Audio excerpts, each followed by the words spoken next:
Okay. Have you ever been fingered by a MMA fighter before? Fingered? Yeah, fingered. No. What would it take to To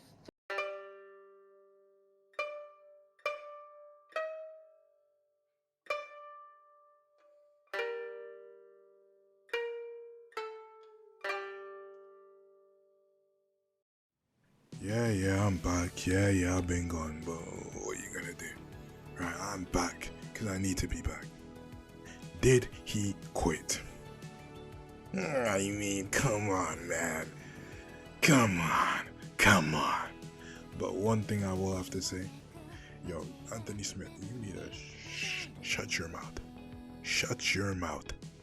I've seen you rolled up in a ball more times than a porcupine for you to talk about. Oh man, if that was me, I was fighting in Nicaragua, man, and I was blinded in 2 legs. I didn't quit. You've never been there. You're a joke, man. You're a loser. Chayo, you can get a little pass, because I know you're doing it for the bit, and you're doing it for the clout, you little clout hole. But I'll be kind of right, though. Listen, these guys is talking about being fighters. These guys are athletes now. It's a completely different situation. If I was Tom, what would I have done? If I really was impaired to any degree, I would quit. Because I would have prepared for Ciryl Gane as a threat. Because as much as you guys can say Ciryl Gane's a bomb, he lost against Volkov, he lost against Ngannou, you guys don't know anything. Okay? I'm being real. You guys are the ones that are getting Tom all this hate because you guys have built up Tom to be this elusive Superman, to be this man of men. Lucas Tracy's out here saying, oh man, Tom Aspinall, he could beat any man ever alive. Right? Styles make fights.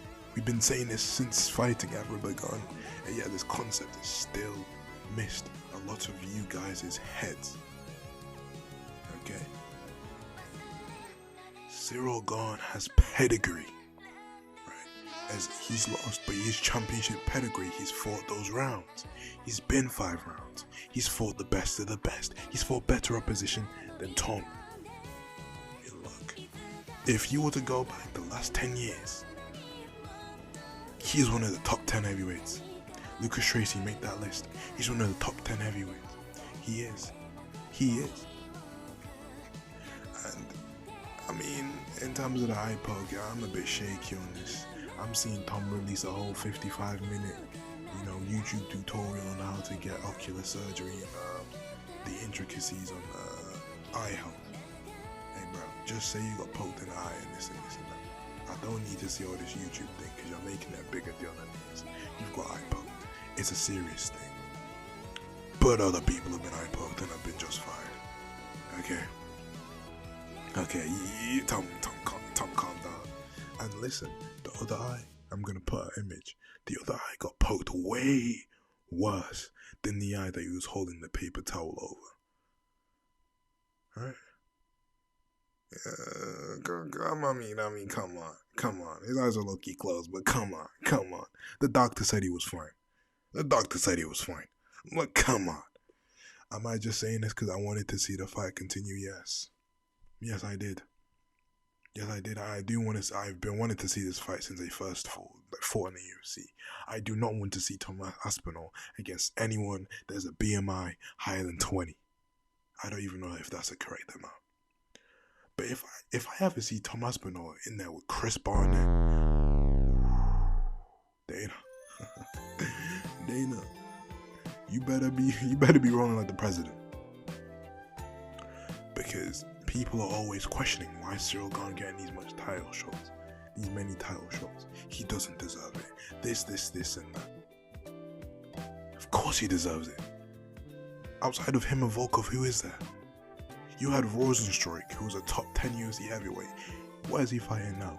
He is in the B League of the B League of the B Leagues. He's not even fighting in BKFC. He's fighting in John Jones' little rindig, shrinky dinky organization.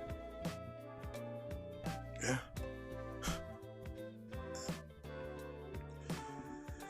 But let's be real. You've also got Tai Tuivasa, who is an IG model now. He's a plus-sized IG model. I haven't seen that. When was the last time I seen this guy fight? He's on a 3-fight skid. And these are the guys you want. Go look at the UFC top 10 right now. And you're really gonna tell me that Ciryl Gane doesn't... Yeah, I mean, does he deserve it? No. But is it gonna happen? Yes. Because who else is there? Volkov has lost to both of them. Yes, it was close. It wasn't a robbery. Stop abusing the word robbery. Okay? Because when things actually get robbed, people will stop caring. Just be more careful with your words, guys. But did Tom quit? I mean, listen, in my opinion, the first round is very even. I would have scored it either way, depending on the rest of the fight. I'll be quite honest, it's one of those type of rounds. But if I was to bet whoever else was going to win, continue winning from that round, it would have been Ciryl. Tom was throwing these shots. Tom had a messed up nose. And was it broken? I don't know. I don't think it was. But it does impair your breathing. And for someone that's never been 5 rounds before, against someone that's been 5 rounds many times against the world's best, I mean, and the thing is, Tom is a silver bullet, if that's the right term. He is a lethal killer, but you can't really train championship level defense unless you've been made to fight against championship level opposition in championship level scenarios. You can't really gain defense when you win. When have we ever seen that in the sport? People get better defensively as they win. Normally happens after a loss. And Tom with his chin wide in the air. I think Ciryl Gane, his timing down, he was sticking around in the bucket a bit. I mean, I'm gonna come on. You're on side with me. You're on side with me. Okay, you're on side with me. Like, I'll even read it to you. This story isn't written for Tom. We would all love it to be, but I truly don't think the story is written for Tom. The good guys in the UFC rarely win. The guys that deserve it in the UFC, they rarely win. And I'm not gonna lie, Tom has no motion. Tom has no motion. It's not. I've got friends in both Paris, and I've got friends here. In the UK. My friend, he was in Paris. He was going around. He found a ball showing a fight easy. I'm here. I'm trying to go from bar in the city. Can't find anything. They're showing a Fabio Wardley fight over Tom Aspinall, who's supposed to be the British boy. He had Britain on his UK on his shorts. The GB on his cheeks. Great Britain on his nyash.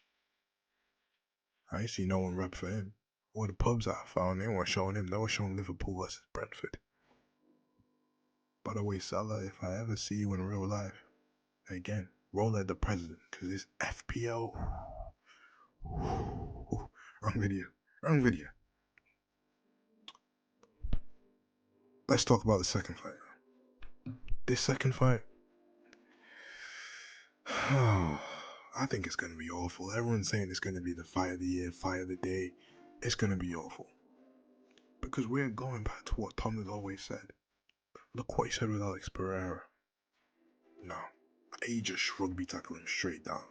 Now we know Ciryl can somewhat hang with him on the feet. I'm not saying he can beat him, but he can hang with him. He's not getting chinned in 3 seconds like everyone else is. I think he's going to shoot right away. And will Ciryl stuff it? I have faith Ciryl stuffs it. I really do, and I have faith in Ciryl this whole time. Mainly because of their training styles, right? Tom Aspinall, he trains, his gym is like this this MMA heavyweight gym with all these big, girthy, thick, 7-foot men that train MMA all across Europe, from the Isles of Poland all the way up to the Baltic Sea. It's not really that far, but you know what I mean. And Ciryl Gane, the reason his grappling has been so weak because he's been training with Nasruddin Imabo. That's an individual that is 185 pounds. He's been training with these lightweight little baguette munchers. Shout out my baguette munchers. Do you know what I mean? These little Carrefour merchants. He hasn't been training with the big boys. So that's why his grappling was so he was manhandled by John Jones and Francis because he hasn't trained with these big dogs. So in terms of striking, I knew he was going to be light years ahead. But Cyryl's also someone that can learn on the fly. He learned Muay Thai at 22 and he's fought how many UFC title fights. Give the man his credit. And at Tom, there's only so much you can learn. I feel like Tom has really expanded his skills. He's been doing this for a way longer time. There's a gap. And I truly believe Ciryl is the type of guy to learn and gain over this gap. So maybe this fight is interesting. I just talked myself into this next fight being interesting.